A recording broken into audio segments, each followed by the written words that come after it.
मित्रांनो, आज आपण छत्रपती संभाजीनगर या ठिकाणी 12व्या ज्योतिर्लिंगाच्या ठिकाणी आलेलो आहोत. तर बघू शकता या ठिकाणी गहू ह्या पिकाचा अतिशय सुंदर असा प्लॉट हा गहू आहे. त्याच्यानंतर ह्याच्या बाजूचा देखील हा जो पलीकडचा जो प्लॉट आहे अतिशय सुंदर प्रकारे गव्हाच्या ओंब्या असतील ह्या सगळ्या भरलेल्या आहेत. आपण छत्रपती संभाजीनगरमध्ये आहोत. ह्याच्या पलीकडे जर बघितलं तर तिथं टोमॅटोचा एक प्लॉट आहे. परंतु आपण प्रत्यक्ष शेतकऱ्याच्या आवाजात किंवा शेतकऱ्याचं म्हणणं काय आहे. काका नमस्कार, आपला परिचय?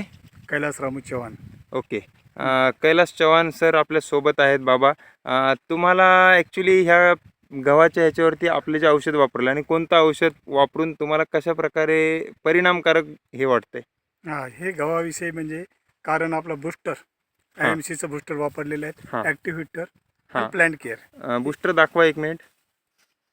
हे जे आपलं ॲग्रो ग्रोथ बूस्टर आहे. ओके. ह्याच्यासोबत तुम्ही अजून काय काय वापरलं? ॲक्टिव्ह हिटर, प्लांट केअर फवारणीमध्ये घेतलेले. येस. आणि ज्यावेळेस बीज लागवड करतात त्यावेळेस पण बूस्टरमध्ये लागवड करून बीज पेरणी केलेली आहे. ओके.